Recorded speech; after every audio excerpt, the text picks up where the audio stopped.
हिमाचल प्रदेश में वर्ष 2022 चुनावी वर्ष है। राजनीतिक दलों ने चुनाव जीतने के लिए रोड मैप भी तैयार कर लिए हैं। भाजपा मिशन रिपीट के लिए तैयार है, तो कांग्रेस भी भाजपा को सत्ता से उखाड़ फेंकने की तैयारियों में जुटी है। वहीं आम आदमी पार्टी भी हिमाचल में दस्तक दे चुकी है। प्रदेश में सरकार किसकी बनेगी, ये तो आने वाला समय ही बता पाएगा। लेकिन इस चुनावी वर्ष में कई ऐसे चेहरे हैं जिन्हें यदि जनसेवा का मौका मिले तो अपने विधानसभा क्षेत्र के विकास के लिए पहले से ही प्रभावी विजन तैयार लेके बैठे हैं। नमस्कार, मैं हूं आपके साथ अनुष्का राय और आप देख रहे हैं सिरमौर न्यूज। यदि जनसेवा के लिए पार्टी और जनता का आशीर्वाद मिलता है तो अपने विधानसभा क्षेत्र में किस तरह के विकास कार्य किए जाने चाहिए, इस बारे में सिरमौर न्यूज के स्टूडियो से आज हम सीधे बात करेंगे जिला सिरमौर के पांवटा साहिब विधानसभा क्षेत्र के वरिष्ठ भाजपा नेता मदन मोहन शर्मा जी से। मदन मोहन शर्मा जी, सबसे पहले तो आपका स्वागत है हमारे साथ जुड़ने के लिए। धन्यवाद मैम। मदन मोहन जी, सबसे पहले हमारे दर्शकों को आप अपना संक्षिप्त में परिचय दे दीजिए, उसके बाद आपसे विधानसभा क्षेत्र के बारे में कुछ जानकारी लेना चाहेंगे। मैं बताना चाहूँगा कि मेरा नाम मदन मोहन शर्मा है और मैं 1982 से भारतीय जनता पार्टी का सदस्य हूँ और उसके बाद विभिन्न पदों पे रहा हूँ। मैं पांवटा में मंडल भाजपा का महामंत्री भी रहा और उसके बाद मंडल अध्यक्ष भी रहा पांवटा भारतीय जनता पार्टी मंडल का। उसके बाद प्रदेश कार्य समिति में भी सदस्य रहा और अपने बूथ का भी अध्यक्ष रहा और बूथ से हमने अच्छे मतों से लीड अब तक देते आए हैं। जितने भी चुनाव अभी तक हुए हैं, करीब 6 चुनावों में, और मेरे आसपास की जहाँ पर मेरा कारोबार है, जहाँ व्यवसाय है, वहाँ से भी हम भारतीय जनता पार्टी की लीड दिलाते रहे हैं आज तक।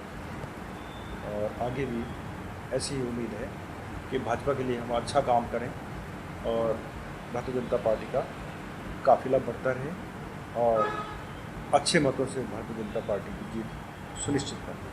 जी मदन जी, तो अगले सवाल में मैं आपसे जानना चाहूंगी कि किस तरह की भौगोलिक परिस्थितियां हैं आपके विधानसभा क्षेत्र की। हमारे जो विधानसभा क्षेत्र है जिसमें 36 पंचायतें हैं, उसमें 11 पंचायतें पहाड़ की हैं और 13 इसमें वार्ड हैं। जो नगर परिषद पांवटा है उसमें 13 वार्ड हैं।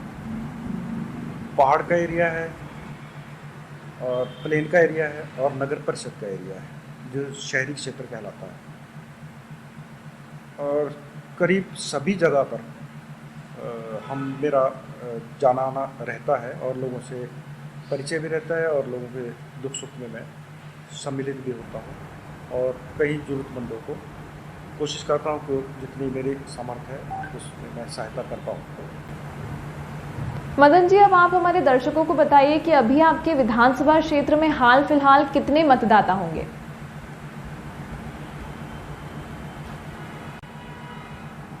82,000 से 83,000 के बीच में मतदाता है। अभी भी मत सूचियाँ बन रही हैं और मतदान करने वाले नए युवक युवतियाँ मतदाता के रूप में जुड़ते जा रहे हैं। तो सर, अगला सवाल हम आपसे सीधा पूछेंगे आपकी राजनीतिक सफर के बारे में। कब आना हुआ आपका इस क्षेत्र में, जरा इस बारे में थोड़ा बताइए।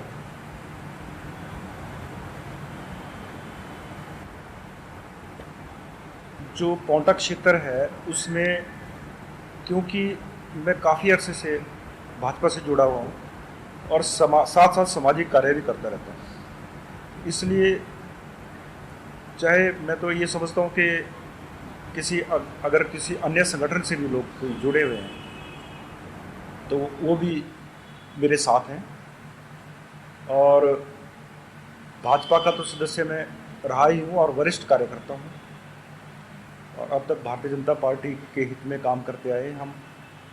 और इस बात की जानकारी मेरे प्रदेश नेतृत्व को भी है और केंद्रीय नेतृत्व को भी है कि मैं भारतीय जनता पार्टी के कार्यकर्ता के साथ साथ सामाजिक कार्यकर्ता भी हूँ और सामाजिक काम भी करता रहता हूँ। और इस बात की शायद पिछले कई अरसे से मीडिया में आप लोगों के माध्यम से भी इस चीज़ को दर्शाया गया है, उसके लिए मैं आपका भी धन्यवादी हूँ कि सामाजिक कार्यों के लिए और भारतीय जनता पार्टी के सदस्य के नाते मेरे को जो मेरे कार्य हैं, जो मेरी कार्यशैली है, उसको समय समय पर दर्शाया जाता रहा। मदन जी, मैं आपसे अब जानना चाहूंगी कि आपको ऐसा कब लगा कि आप भी अपने विधानसभा क्षेत्र के विकास में चार चांद लगा सकते हैं, यदि आपको विधानसभा में जाने का मौका मिले तो?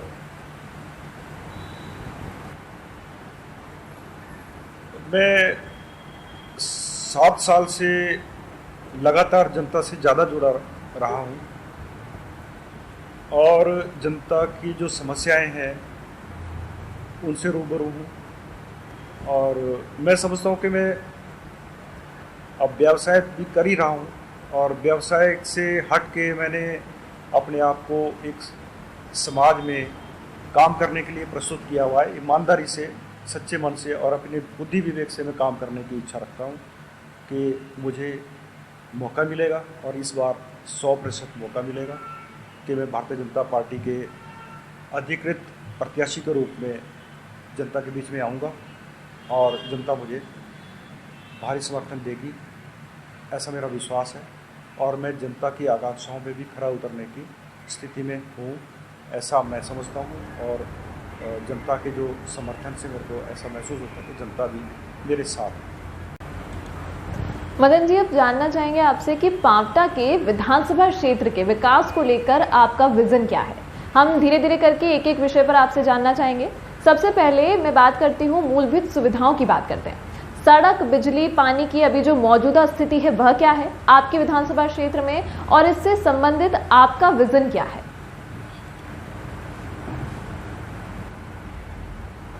वैसे तो मैं समझता हूँ कि जो पांवटा विधानसभा क्षेत्र है तो हिमाचल प्रदेश में एक अच्छा विधानसभा क्षेत्र है जिसमें काफ़ी विकास कार्य हुए हैं।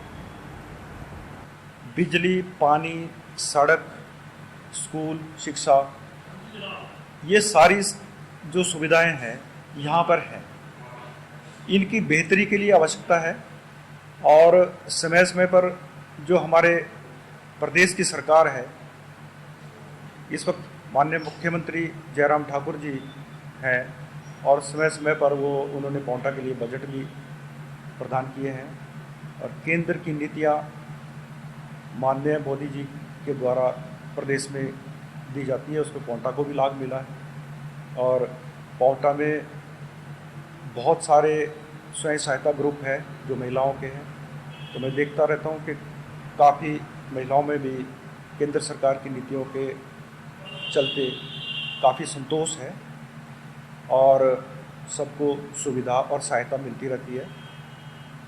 और ऐसे ही मैं चाहता हूँ कि आगे भी विकास कार्य और तेज़ी से बढ़े और जो मूलभूत सुविधाएं हैं इसमें जहाँ कोई वंचित रह गया है उसमें भी बिल्कुल गहराई से देखा जाएगा और उस चीज़ को जो नहीं प्राप्त कर पाया हो उसको सुविधा मुहैया कराने की हम सहायता करेंगे और हमारी भरपूर कोशिश करेंगे। तो जैसे कि हमने अभी मूलभूत सुविधाओं के बारे में बात की, सड़क, पानी, बिजली को लेकर हमने बात की, वैसे ही सर एक और मूलभूत सुविधा है जो कि शिक्षा है। तो सर मैं जानना चाहूंगी कि शिक्षा के क्षेत्र में आप अपने विधानसभा क्षेत्र में क्या क्या बदलाव करना चाहते हैं। मतलब आज के समय में जैसा कि हमें पता है कि मुफ्त में शिक्षा देने वाले अधिकतर सरकारी स्कूल तो बदहाल हैं, लोग निजी स्कूलों में अपने बच्चों को पढ़ाने की प्राथमिकता दे रहे हैं, तो इस बारे में आपके क्या विचार हैं? मैं अब ऐसा नहीं देखता, इस सरकार के चलते और प्राइवेट स्कूलों से कंपटीशन देखते हुए सरकारी स्कूलों ने भी अपने स्तर को अच्छा किया है और अब सरकारी स्कूलों में बेहतर शिक्षा मिलने लगी है।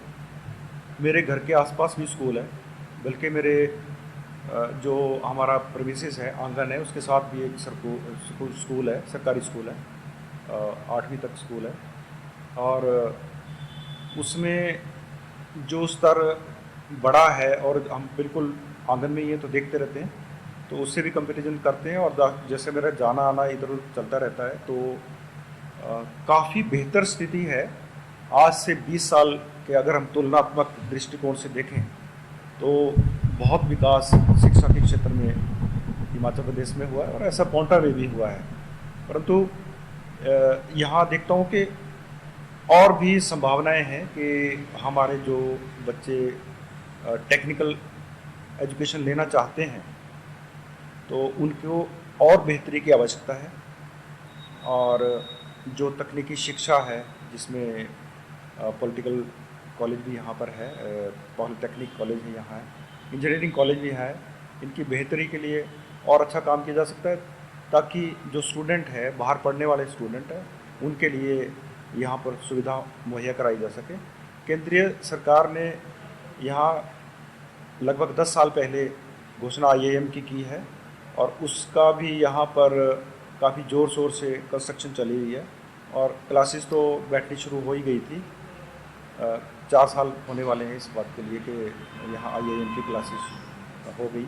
और ये प्रदेश क्या, ये तो राष्ट्रीय स्तर का काम है। IIM काफ़ी इंटेलिजेंट स्टूडेंट्स का काम है।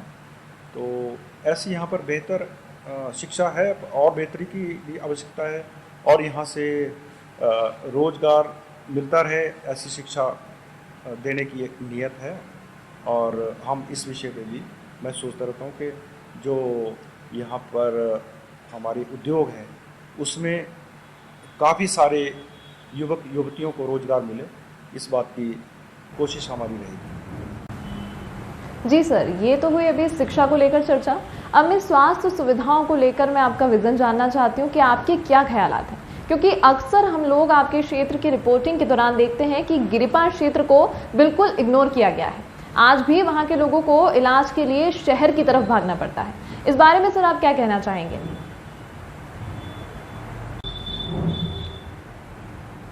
इलाज के विषय में ये बहुत बड़ा मुद्दा है, क्योंकि इलाज के विषय में जो पौंटा क्षेत्र है और इसके आसपास का क्षेत्र है, पौंटा साहिब में अभी एक बड़ा हॉस्पिटल बना है, परंतु इसकी सुविधाएं नहीं हैं, और संतोषजनक स्थिति इलाज की अभी तक नहीं हो पाई है। ये इस बात की कमी हमारी इसमें सरकार की तरफ से जो रही होगी, तो वो मैं आशा करता हूँ कि अगले उसमें टेन्योर में, अगले कार्यकाल में वो पूरी हो जाएगी, क्योंकि कभी स्टाफ की कमी है, कभी इक्विपमेंट की कमी है। तो पीछे धरना प्रदर्शन भी हुआ था रेडियोलॉजिस्ट को लेकर, और उसमें एक रेडियोलॉजिस्ट सरकार ने मुहैया भी कराई मुख्यमंत्री के सौजन्य से। तो क्योंकि एरिया बहुत बड़ा है, यहाँ जो उत्तरांचल से विकासनगर साथ में लगता हुआ एरिया है, और हरियाणा से कलेसर वगैरह का एरिया लगता हुआ है, तो वो लोग भी इलाज के लिए पौंटा साहिब में आते हैं। तो पौंटा साहिब में इलाज बेहतर मिले, और यहाँ डॉक्टर पूरे पद डॉक्टरों के भरे हैं रहें, तो इस बात की सुनिश्चितता की जाएगी, और अच्छे डॉक्टर हों, और इलाज में कोई कोताही ना हो, और रेफरल हॉस्पिटल ना बने कि यहाँ से हर बार ही रेफ़र किया जाए किसी जो हमारे बीमार हैं, या हमारे जिसको कोई गंभीर बीमारी है उसका भी इलाज यहाँ हो, तो उसके लिए योजनाएं सुनिश्चित की जाएंगी, ऐसा मेरा विश्वास है। और जहाँ तक गिरिपार की बात की आपने, तो गिरिपार में बहुत सारी संभावनाएं हैं उद्योग की भी, और हेल्थ पॉइंट ऑफ व्यू से भी गिरिपार को सुविधा मुहैया कराने की इच्छा रखते हैं। बहुत सारी चीज़ें हैं जो करने वाली हेल्थ के विषय में है, तो जो हमारे विचार में है। सर, जैसा कि हम आज के हालात में देख रहे हैं कि देश में एक बड़ा मुद्दा है बेरोजगारी। सरकारें कभी भी 100% रोजगार नहीं दे सकती, और शायद ये संभव भी नहीं है। ऐसे में आपके पास बेरोजगारी को लेकर क्या योजनाएं हैं या क्या विजन है, जिससे कि आपके क्षेत्र के बेरोजगार लोगों को रोजगार से आप जोड़ पाएंगे? यहाँ पर बहुत सारे उद्योग हैं, और मुख्यतः यहाँ पर फार्मा दवाई का उद्योग है। तो दवाई के उद्योग में पहले ही बहुत सारे बेरोजगारों को रोजगार मिला है, इस बात को मानना ही चाहिए हमें, और ये भी सरकारी अच्छी नीतियों के कारण हुआ है। और दवाइयों का उद्योग यहाँ पर एक तरह से मैं तो ये समझ रहा हूँ कि फार्मा हब ही बन चुका है पाउंटा साहिब क्षेत्र, और भी संभावनाएं हैं यहाँ पर, और अच्छी अच्छी बड़ी बड़ी कंपनियों से बात करके, और यहाँ पर ज़मीन का काफ़ी स्कोप है, गिरी पार्क क्षेत्र में ज़मीन का काफ़ी स्कोप है। तो हम किसी बड़ी कंपनियों को सहायता उपलब्ध ज़मीन के लिए कराएं और बिजली पानी के लिए कराएं, तो यहाँ पर और भी उद्योग आएंगे और उनको उनमें रोज़गार मुहैया कराया जा सकता है। रोज़गार की स्थिति यहाँ दूसरे विधानसभा क्षेत्रों से ज़्यादा बेहतर है, मैं ये समझता हूँ।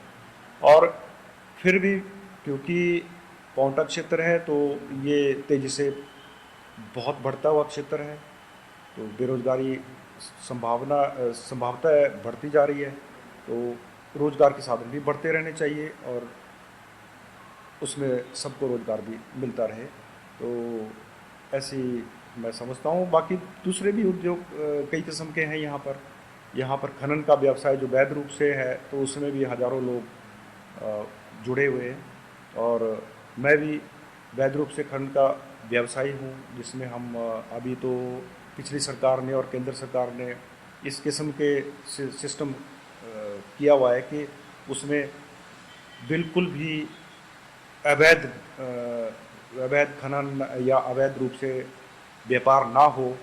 तो इस किस्म से इस चीज़ को एनालिसिस करके और इसका व्यवसाय को सुदृढ़ीकरण किया है, और इसमें भी और संभावनाएं हैं कि और भी जो अभी खनन पट्टे और जो स्टोन क्रशर्स और इसके कंसर्न जो जैसे ब्रिक्स बनती है कंक्रीट की, या और कोई कंक्रीट का सामान बनता है, तो उसमें भी काफ़ी संभावनाएं हैं।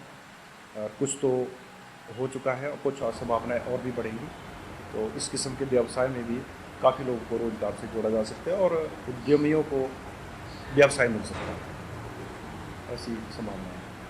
जी सर, अभी हमने बात की है कि लोगों के विकास के बारे में। अब सर हम जानना चाहेंगे आपके क्षेत्र के विकास के बारे में। पर्यटन की दृष्टि से तो आपके विधानसभा क्षेत्र को अभी तक शायद पूछा नहीं गया, यहाँ तक कि आपका पूरा जिला पर्यटन की दृष्टि से अभी तक इग्नोर किया गया है। तो इस बारे में आपका कोई विजन है कि पर्यटन और धार्मिक पर्यटन के विकास को लेकर रेणुका जी और पांवटा साहिब जैसे धार्मिक स्थल हैं आपके क्षेत्र के अंदर, तो इस बारे में आप क्या सोचते हैं? हाँ, ये भी एक मुद्दा है। देखिए, धार्मिक पर्यटन के लिए भी अभी काफ़ी काम करने की आवश्यकता है, क्योंकि जो पाउंटा से बायास्तौन रेणुका जी रोड जाती है वो भी बारिश के दिनों में टूट जाती है, और कई बार वो 15-15 दिन भी ठीक नहीं हो पाती। तो उसके लिए भी व्यापक योजना मेरे दिमाग में है कि उसके लिए हम अच्छी सड़क की व्यवस्था करें, और साथ में जो वैकल्पिक व्यवस्था बाया बायला बिरला है सड़क, उसको भी चौड़ीकरण करने की आवश्यकता है और पक्का करने की आवश्यकता है। उसको भी धार्मिक पर्यटन से जोड़ने की, वो जंगल से होते हुए रास्ता सड़क जाती है, तो वो भी 12 महीने उसको खुला रहे, इसका हम प्रबंध अवश्य करेंगे। और ये कोई बड़ा बजट का काम भी नहीं है, सिर्फ विज़न की बात है कि आपने वो करना है। तो उसको रेणुका जी को वैसे भी माता रेणुका का बड़ा आशीर्वाद रहता है, क्योंकि मेरी बसेस भी चलती है, और बसेस को चलते हुए 1993 से चलती है, तो 29 साल हो गए, और बड़ा सहयोग जनता का भी उस रोड के लिए रहता है। तो मैं चाहूँगा कि अगर कृपा रही ईश्वर की, तो उस सड़क को भी हम अच्छे से दोनों विकल्पों के रूप में सोच करके कि बाया स्टोन और बाया बायला बिरला रोड को हम अच्छे से व्यवस्थित रखेंगे, ताकि धार्मिक पर्यटन से लोग जुड़ें और आना जाना रहे। साथ में जो गुरुद्वारा है पाउंटा साहिब का, यहाँ से भी लोग जुड़े रहें, गुरुद्वारा में भी आए और मत्था टेकें, गुरु महाराज का आशीर्वाद लें। और ये एक टूरिस्ट कॉरिडोर के रूप में भी मैं कई बार देखता हूँ कि इसको एक टूरिस्ट कॉरिडोर, धार्मिक रिलीजियस कॉरिडोर के लिए भी व्यवस्था करने की आवश्यकता है। इसको और अच्छे से सौंदर्यकरण के लिए भी हम इसका रखेंगे प्रावधान। साथ ही मैं समझता हूँ कि जो पांवटा से ही उत्तरांचल और हरियाणा और चंडीगढ़ से जुड़ते हुए जो हमारा पहाड़ी क्षेत्र है, इसमें हम पर्यटन की दृष्टि से काफ़ी विकास कर सकते हैं। इसमें मंदिर भी हैं बीच में रास्ते में, और 4 लेन, अगर 4 लेन भी यहाँ से पांवटा से यहाँ से किया जाए और पहाड़ी क्षेत्र से होते हुए यहाँ डांडांच पड़ता है, अम्बुआ पड़ता है, फिर नगेता पड़ता है, टोरू, भेला, और नीचे उसके बाद डाकपत्थर को जोड़ा जा सकता है। तो वो भी मेरे दिमाग में विज़न है कि उसको भी आसानी से किया जा सकता है, क्योंकि सड़क है, इसका चौड़ीकरण की आवश्यकता है। और साथ में टूरिस्ट हट्स इसमें लगाए जा सकते हैं, और जो बेरोजगार युवक है और जिनकी इच्छा शक्ति है कि पर्यटन की दृष्टि में वो आगे आना चाहें, तो उनके लिए हम साइट उपलब्ध कराने की स्थिति में रहेंगे, ऐसा मेरा विश्वास है। सर, अब आपसे एक अंतिम सवाल पूछना चाहूंगी मैं। भाजपा के राष्ट्रीय अध्यक्ष जगत प्रकाश नड्डा जी से अभी हाल ही में आपकी 2 बार मुलाकात हुई है। क्या इस मुलाकात को हम आपकी टिकट पक्की होने से जोड़ सकते हैं?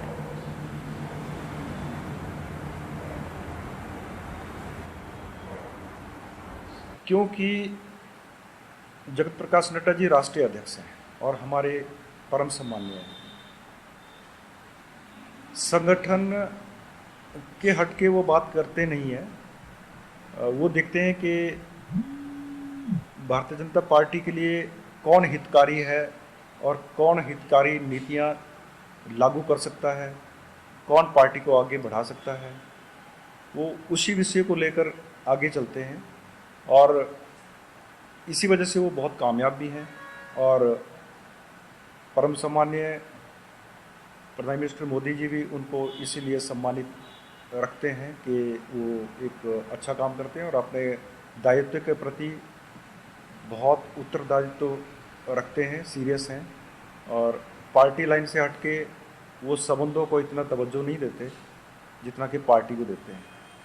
तो ये तो अभी उनके ऊपर निर्भर करता है कि वो हमें किस स्तर पर रखते हैं, परंतु अभी अपना पक्का मन चुनाव का है। मैं सभी अधिकारियों से, केंद्रीय अधिकारियों से या प्रदेश के अधिकारियों से भारतीय जनता पार्टी के बोल चुका हूँ कि हमने चुनाव का एक अच्छी स्थिति हमारी है, और पार्टी के टिकट पर चुनाव लड़ने की स्थिति मेरी रहेगी। इस बात के लिए मैं आश्वस्त हूँ और 100% में मानता हूँ कि भारतीय जनता पार्टी का टिकट रहेगा, और हम चुनाव में भी बहुत अच्छे भारी मतों से जीतेंगे। इस बात के लिए मैं आश्वस्त हूँ। मदन मोहन शर्मा जी, आपको बहुत बहुत धन्यवाद, आपने सिरमौर न्यूज़ को अपना कीमती समय दिया। तो ये थे हमारे साथ पांवटा साहिब से भाजपा के वरिष्ठ नेता मदन मोहन शर्मा जी, जिन्होंने अपने विधानसभा क्षेत्र के विकास को लेकर अपना विजन हमारे साथ साझा किया है। यदि इन्हें इस बार पार्टी टिकट देकर जनता के बीच जाने का मौका देती है और जनता इन्हें विधानसभा तक पहुंचाने के आशीर्वाद देती है, तो क्या क्या कार्य प्रमुखता के साथ अपने विधानसभा क्षेत्र में करेंगे, ये हमने जाना। अगली बार किसी और नेता के साथ हम अपने स्टूडियो से जुड़ेंगे और उनसे भी जानेंगे उनका विजन। आप देखते रहिए सिरमौर न्यूज़। अन्य खबरों के लिए हमारी वेबसाइट www.sirmaurnews.in जरूर देखें।